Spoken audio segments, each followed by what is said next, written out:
Bismillahirrahmanirrahim.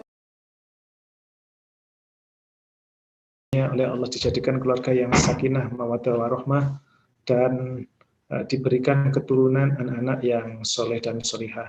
Tidak lupa, mudah-mudahan Allah menjadikan akhir hidup kita ini husnul khotimah. Nah, ibu-ibu sekalian, rahimakumullah, tema yang akan kita bahas bersama-sama pada kesempatan pagi hari ini adalah Life began at 40. Jadi bagaimana kita bisa meraih hidup berkah di usia tua, rahasia usia 40 tahun. Nah, mengapa tema ini penting untuk kita kaji, meskipun ada yang belum usia 40 tahun atau menginjak usia 40 tahun, ya, atau sudah lepas selesai dari 40 tahun, mungkin ada yang 50 tahun, dan seterusnya. Nah, tentu kita sadar bahwa di dalam surat Al-Baqarah, Allah Subhanahu wa Ta'ala memberikan kepada kita penjelasan yang cukup jelas, ya. Surat Al-Baqarah ayat 28. Kaifa takfuruna billahi wa kuntum amwatan fa ahyakum thumma yumitukum thumma yuhyikum thumma ilaihi turja'un. Nah, di dalam ayat ini Allah Subhanahu wa Ta'ala memberikan suatu penegasan kepada kita sekalian bahwa hidup di dunia ini ada beberapa fase.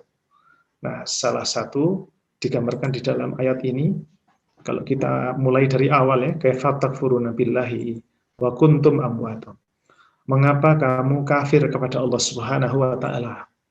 Padahal apa yang kita lakukan, ya, padahal kamu tadinya mati. Jadi tadinya mati. Kemudian Allah Subhanahu wa Ta'ala menghidupkan kalian. Setelah fase mati, kemudian dihidupkan oleh Allah Ta'ala. Thumma yumitukum, kemudian kamu dimatikan oleh Allah Ta'ala. Thumma ilaihi turja'un, kemudian dihidupkannya kembali. Dan kemudian kepadanya lah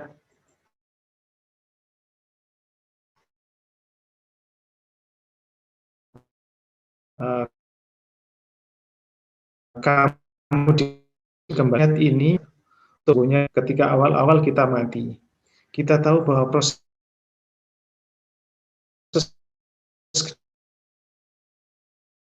kejadian semesta utama mati. Air itu benda mati. Kemudian tanaman-tanaman hidup yang kita makan, yang dimakan orang tua kita, berbagai macam nutrisi yang dikonsumsi oleh orang tua kita, itu semua benda mati. Allah takdirkan menjadi makanan-makanan yang bisa berkembang, mengembangkan sel-sel di dalam tubuh jasad seseorang, sehingga kemudian yang laki-laki itu punya yang namanya sperma, yang ibu-ibu ya kemudian punya yang namanya sel telur. Ketika keduanya bertemu, sel sperma dan sel telur, jadilah calon atau bakal manusia. Nah, inilah yang bisa kita ambil hikmah. Kemudian dari kematian itu Allah jadikan hidup. Nah, kehidupan di alam rahim cuman sebentar, 9 bulan 10 hari. Ibunda kita yang mengandung dengan susah payah, ibunda kita yang sejak awal sangat menyayangi, menghendaki kita hadir ke dunia, dijaga kandungan itu, dirawat, kemudian berdoa kepada Allah, menangis kepada Allah, supaya tidak diganggu setan. Nah, kemudian masa di dalam kandungan hidup selesai. Akhirnya Allah takdirkan bayi itu lahir ke dunia dalam keadaan sehat walafiat, diawali dengan tangis. Nah, fase di dunia inilah yang cukup berat karena Allah memberikan ujian. Bahkan hari ini pun kita tidak lepas dari setiap dihadapkan ujian, ujian harta, ujian keluarga, ya ujian pribadi, baik sakit, sehat, itu juga ujian dari Allah Subhanahu wa taala. Termasuk ujian kita bisa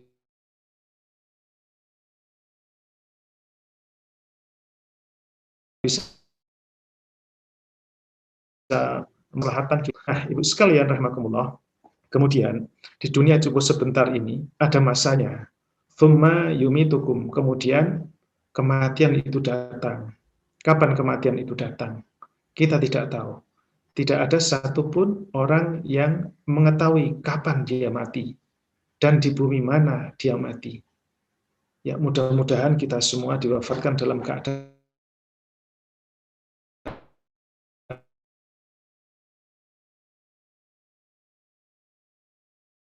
husnul khabib dan kematian itu. Nah, kemudian setelah kematian ada di alam barzakh menunggu datangnya hari kiamat. Maka disitulah pentingnya amal-amal soleh kita akan menemani kita orang-orang beriman. Kalau orang-orang itu jahat dan buruk, maka yang menemani adalah amal-amalan buruk yang lainnya. Nah, setelah itu dibangkitkan oleh Allah, tsumma yuhyikum, dibangkitkan kembali oleh Allah Subhanahu wa taala. Dan tsumma ilaihi turja'un, kemudian akan kembali kepada Allah Subhanahu wa taala mempertanggungjawabkan apa yang telah kita lakukan selama ada di dunia. Mata kita, telinga kita, lisan kita, hati kita, ya, fisik badan kita, semuanya akan diminta pertanggungjawaban oleh Allah Subhanahu wa taala. Mudah-mudahan apa yang kita lakukan pada kesempatan hari ini adalah bentuk dari ikhtiar kita untuk mendapatkan husnul khotimah. Nah, Ibu sekalian rahimakumullah, sekarang kita masuk pada materi pembahasan kita ada hidup di dunia.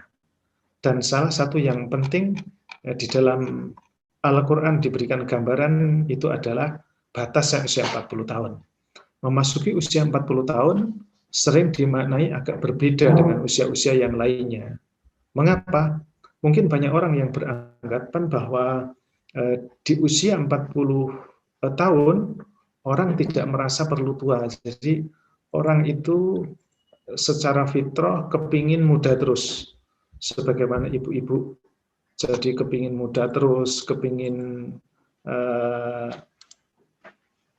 berusaha tampil sebaik mungkin, ya. Kemudian kepingin dalam keadaan sehat, bahagia, ya sampai akhir hayat. Bahkan banyak yang berdoa agar diberikan umur yang panjang. Ya, kalau orang beriman itu doanya akan berbeda. Umur yang barokah dan umur yang panjang ini berbeda. Jadi banyak orang yang tidak mau dan tidak bisa menerima kehadiran masa tua itu. Makanya banyak orang yang berikhtiar. Apa ini kira-kira jalannya, solusinya? Sehingga ditawarkanlah kosmetik-kosmetik yang menunda penuaan. Terus ditawarkanlah program-program awet muda. Bahkan ada satu keyakinan, ya, satu keyakinan, satu kata-kata yang terkenal yang bisa didengar oleh setiap orang. Ya, waktu kita coba membaca literatur, mungkin ibu-ibu pernah mendengar kata-kata higam, ya, hidup gembira, awet muda. Lah itu sebagai bentuk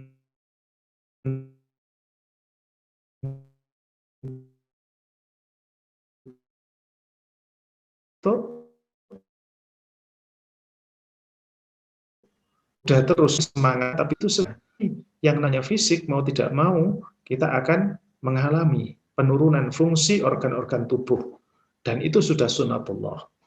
Nah, tapi ada orang yang tidak mau mengikuti alur alamiah, maka berserikatlah dengan setan. Jadi mereka berserikat dengan setan, meminta bagaimana agar hidup terus dan tidak mati-mati. Ya, tentu setan akan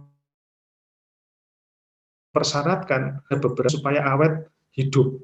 Ya, awet hidup tapi tidak beribadah kepada Allah Subhanahu wa taala. Nah, konsep panjang umur tetapi tidak minta keberkahan umur dari Allah taala. Nah, kalau sudah tua, umurnya banyak tapi ngerepotkan tetangganya, ngerepotkan anak cucunya, ngerepotkan keluarganya, justru ini yang bukan kebahagiaan tapi penderitaan yang didapatkan. Oleh karena itu kita mohon kepada Allah mudah-mudahan diberikan umur yang barokah. Ya, umur yang barokah, usia yang barokah sehingga penuh dengan kemanfaatan.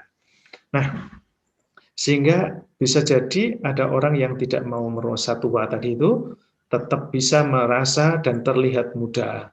Ya, terlihat cantik, terlihat ganteng, terlihat bijaksana dan bergairah di dalam usia yang lebih matang.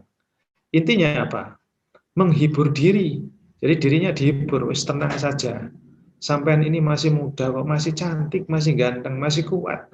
Ya, padahal usia sudah di atas 40 tahun. Nah, di dalam sejarah Islam, bilangan 40 juga mencirikan beberapa hal atau peristiwa. Ya, peristiwa Nabi Muhammad SAW menerima wahyu pertama kali pada usia 40 tahun. Ya, mudah-mudahan nanti kita bisa singgung sedikit tentang apa yang dilakukan Nabi SAW. Nah, apa yang harus dilakukan oleh orang yang di usia 40 tahun? Mari kita tadabbur surat Al-Ahqaf ayat 15. Jadi surat Al-Ahqaf ayat 15. Nah, ayat 15 surat Al-Ahqaf ini Allah Subhanahu wa taala berfirman, "A'udzu billahi minasyaitonir rajim. Wa wassaynal insana biwalidayhi ihsana. Hamalathu ummuhu kurha wa wada'athu kurha. Wa hamluhu wa fisaluhu 30 syahra. Hatta idza balagha ashuddahu wa balagha 40 sanah. Qala rabbi auzi'ni an ashkura ni'mataka allati an'amta 'alayya wa 'ala walidayya wa an a'malan shalihan tardahu wa aslih li fi dzurriyyati inni tubtu ilaika wa inni minal muslimin." Nah, saudaraku yang dimuliakan Allah Subhanahu wa taala, Ibunda rahimakumullah, kami diperintahkan kepada manusia supaya berbuat baik kepada kedua orang ibu bapaknya. Ibunya mengandungnya dengan susah payah dan melahirkannya dengan susah payah pula. Mengandungnya sampai menyapihnya adalah 30 bulan. Sehingga apabila dia telah dewasa dan umurnya sampai 40 tahun, ia berdoa kepada Allah Subhanahu wa taala. Ia berdoa, "Rabbi auzi'ni." Tuhanku, tunjukilah aku untuk mensyukuri nikmat Engkau yang telah Engkau berikan kepadaku dan kepada kedua orang ibu bapakku, dan supaya aku dapat berbuat amal soleh yang Engkau ridhai. Berikanlah kebaikan kepadaku dengan memberi kebaikan kepada anak cucuku. Sesungguhnya aku bertobat kepada Engkau dan sesungguhnya aku termasuk orang-orang yang berserah diri.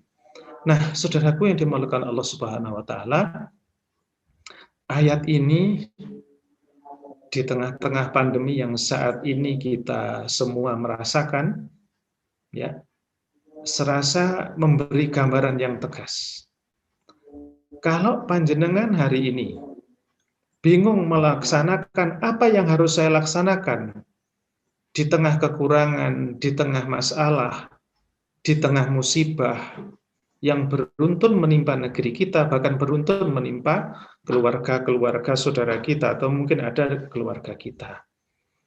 Jadi di dalam surat Al-Ahqaf ayat 15 ini Allah sampaikan, kami perintahkan kepada manusia supaya berbuat baik kepada dua orang ibu bapaknya. Nah, saudaraku yang dimuliakan Allah Ta'ala, berbuat baik kepada kedua orang ibu bapaknya. Ya, sudahkah kita berbuat baik kepada orang tua kita? Pertanyaan sederhana, pagi hari ini, sudahkah kita doakan orang tua kita dengan tulus? Kalau orang tua kita masih ada, sudahkah hari ini kita mencium tangan beliau? Sudahkah kita membalas kebaikan orang tua kita? Jangan-jangan pagi hari ini adalah pagi terakhir kita berjumpa dengan orang tua kita tercinta. Jangan-jangan interaksi hari ini atau pekan ini adalah interaksi terakhir dengan orang tua kita tercinta. Banyak orang yang durhaka kepada orang tuanya. Hidupnya serasa jumowo, sombong, takabur, karena merasa sudah jadi sarjana, sudah kaya, sudah mandiri, kemudian dia tidak ingin lemah gara-gara dia berbuat baik, interaksi dengan orang tuanya. Ada yang malu punya orang tua. Karena dia miskin, karena dia kurang ilmu pengetahuan, karena dia ndeso. Tapi sesungguhnya dialah yang melahirkan kita. Pernahkah kita membuat kata-kata yang menyayat hati ibu? Pernahkah kita membuat ibu itu meneteskan air mata? Pernahkah kita membuat ayah kita kesal?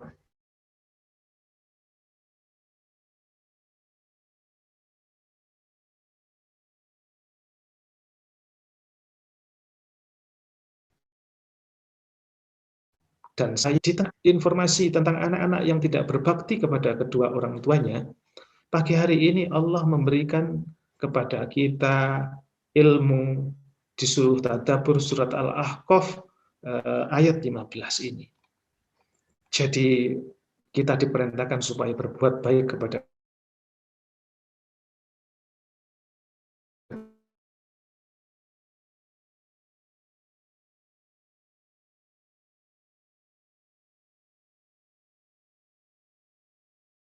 kedua orang ibu bapak. Sudah teruji cinta kasih sayangnya. Ibu kita orang yang sudah teruji pengorbanannya untuk kita. Dan kita hanya diminta satu untuk menjadi anak yang solih, menjadi anak yang solihah, melanjutkan perjuangan untuk apa? Untuk bisa berjumpa di surganya Allah Subhanahu wa Ta'ala sekeluarga. Bukan hanya kita saja. Maka dari itu, kalau masih punya hubungan dengan orang tua yang masih belum baik, saat ini saatnya kita memperbaikinya. Ya Allah, maghfir lana dzunubana wa liwalidayna warhamhum kama rabbawna shighara. Allahumma ya Allah, ampuni kami, ampuni dosa ibu bapak kami. Sayangi mereka ya Allah sebagaimana mereka menyayangi kami waktu kami masih kecil. Sebagaimana mereka mendidik kami waktu kecil. Ya Allah, ya Rahman, ya Rahim. Ya ampuni dosa-dosa orang tua kami, terimalah amal ibadahnya, tempatkanlah beliau di sisimu, dan masukkanlah kami semua ke surgamu sekeluarga.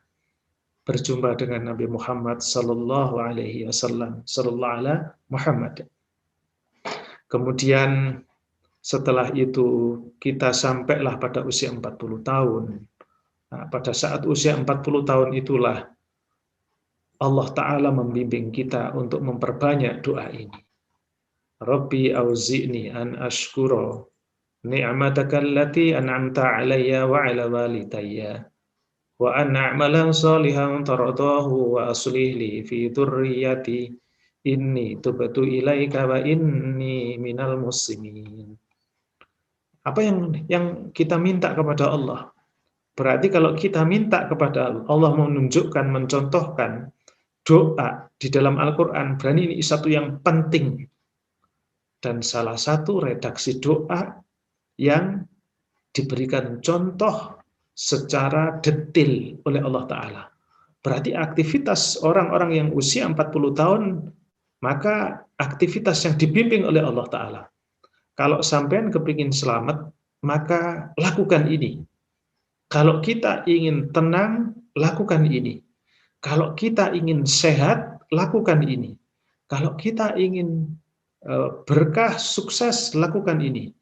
Kalau anak kita ingin sukses, rumah tangganya ingin sukses, lakukan ini.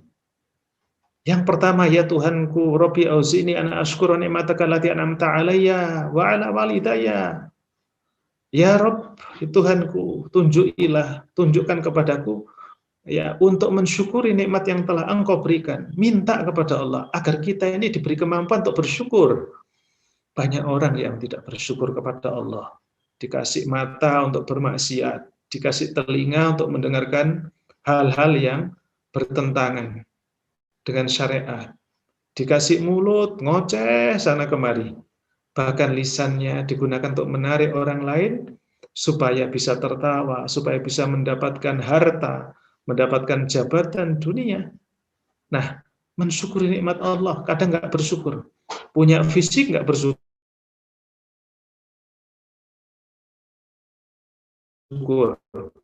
Punya syukur, para ulama menyatakan bersyukur itu mengerahkan segenap kemampuan lahir batin untuk taat kepada Allah. Lah itu bersyukur. Termasuk ibunda yang pada kesempatan pagi hari ini itu bersyukur. Salah satu bentuk syukur itu adalah hari ini kita mengerahkan segenap kekuatan kita. Ibu-ibu yang ada di berbagai tempat, ya, tadi mohon izin ya kepada panitia, saya sempat share kepada teman-teman saya. Kalau ada yang ikut, alhamdulillah. Yang penting ini bagaimana hari ini kita mulai melakukan reformasi diri, bahwa bersyukur itu penting. Orang yang bahagia itu adalah orang yang bisa bersyukur kepada Allah Subhanahu wa taala. Orang-orang yang menderita itu adalah orang yang kufur nikmat. Orang yang bersyukur kepada Allah Subhanahu wa taala, maka hatinya tenang. Maka solusi akan diberikan oleh Allah Subhanahu wa taala. Orang-orang yang bersyukur senantiasa taat kepada Allah taala, tidak meluangkan sedikit waktunya untuk sesuatu yang tidak bermanfaat. Lisannya keluar kata-kata yang indah. Jari jemarinya kalau mengetik, ketik-ketik yang indah. Mendengarnya, melihatnya. Tetapi hari ini bentuk wujud syukur seseorang itu justru menjadi orang yang tertuduh. Orang yang taat kepada Allah dituduh dengan ekstremis, anti toleransi, dituduh bahwa mereka menghidupkan agama yang merupakan agama datang dari Arab. Ya, orang-orang yang tidak bersyukur kepada Allah Ta'ala. Karena apa? Karena memang belum mendapatkan pertolongan Allah dan hidayah. Kenapa belum mendapatkan pertolongan Allah dan hidayah? Karena agak enggan mendatangi majelis ilmu. Di mana rahmatnya Allah turun saat majelis ilmu itu ada. Kita ada di majelis ilmu, maka rahmatnya Allah turun di tempat itu. Malaikat rahmat ada di sekitar situ.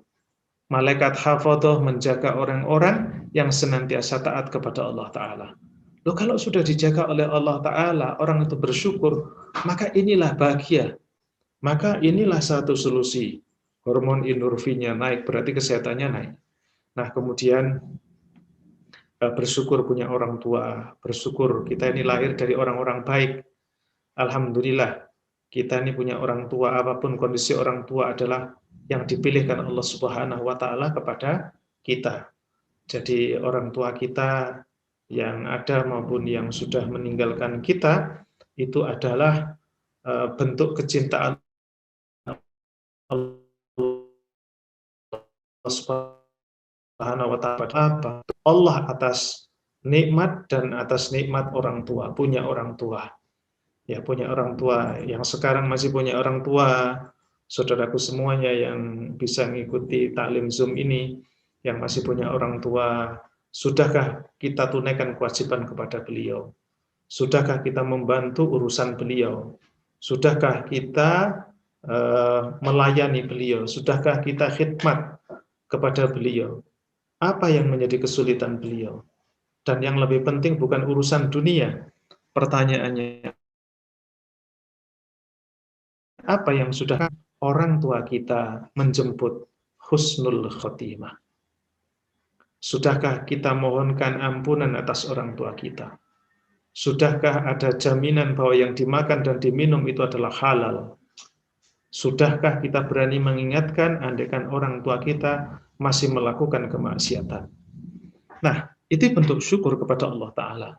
Bukan berarti bentuk syukur itu hanya menunggu warisannya ketika orang tua kita meninggal. Warisan apa? Harta. Ya, berebut harta dengan saudara-saudara ketika orang tua meninggal. Bukan itu, tetapi senyampang hari ini Allah Subhanahu wa taala masih memberikan umur kepada kita. Mudah-mudahan di sisa umur kita Allah Subhanahu wa taala masih memberikan kesempatan kita untuk bisa berbakti kepada ayah dan ibunda kita tercinta. Dan mudah-mudahan mohonlah kepada Allah taala, ya, insya Allah diijabah oleh Allah taala dalam di saat-saat sakaratul maut. Mintalah izin kepada Allah agar kita bisa mendampingi, membimbing orang tua kita melafadzkan kalimat tauhid la ilaha illallah, membisikkan di telinganya, melakukan ruqyah syar'iyah, membacakan kalimat-kalimat Al-Quran yang mulia di saat beliau sakit, memberikan nutrisi yang halal dan thayyib, memohonkan ampunan, sampai mendoakan agar beliau husnul khatimah. Nah, akhir kalam beliau la ilaha illallah. Kemudian yang berikutnya, di usia 40 tahun, Allah memberikan panduan agar kita selalu meminta, ya, supaya aku dapat berbuat amal soleh yang engkau ridhoi. Saudaraku yang dimuliakan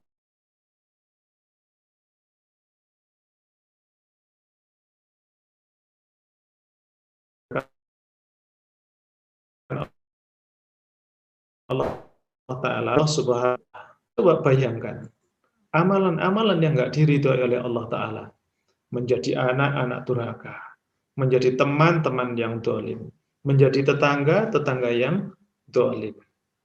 Kemudian apalagi menjadi guru, guru pencitraan, menjadi apalagi menjadi tokoh yang mencari dunia. Nah, banyak sekali hal-hal yang bisa kita temukan di kehidupan masyarakat kita. Nah, supaya Allah Subhanahu wa taala memberikan kepada kita kemudahan untuk bisa beramal soleh yang Dia ridhoi, tentu yang kita makan ini dari yang halal. Rezeki yang kita dapatkan rezeki yang halal. Kemudian ditasarufkan, didistribusikan kepada yang baik.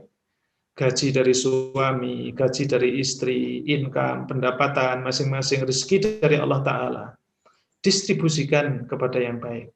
Nah, termasuk ikut Zoom pada kali ini kuota datanya cepat habis dan lain sebagainya. Mudah-mudahan Allah Subhanahu wa taala mengganti dengan yang lebih baik, yang lebih barokah. Nah, ini amal soleh. Amal soleh apa di sisa umur kita ini? Sudahkah kita membuat proyek-proyek kebaikan, membelikan mobil untuk anak keturunannya, membelikan kendaraan terbaik, dan lain sebagainya. Itu duniawinya. Bagaimana kita yang tangguh? Sudahkah anak kita siap untuk tidak makan satu hari itu? Sudahkah anak kita siap mencari makanan yang halal, ya, agar bisa diterima oleh Allah Subhanahu wa taala? Doanya. Apa anak kita justru senang ke mall daripada ke masjid? Lah, anak-anak kita ajari, kita didik ziaratul mall, ya, daripada ziarah masjid. Nanti dikira, oh kalau begitu nggak boleh ya ke mall, nggak boleh ke tempat wisata. Siapa bilang? Boleh. Tetapi tetap sebagai seorang muslim, tetap menjaga adab-adab etika. Bukan berarti orang yang taat kepada Allah itu ekstrim. Justru yang ekstrim itu orang-orang yang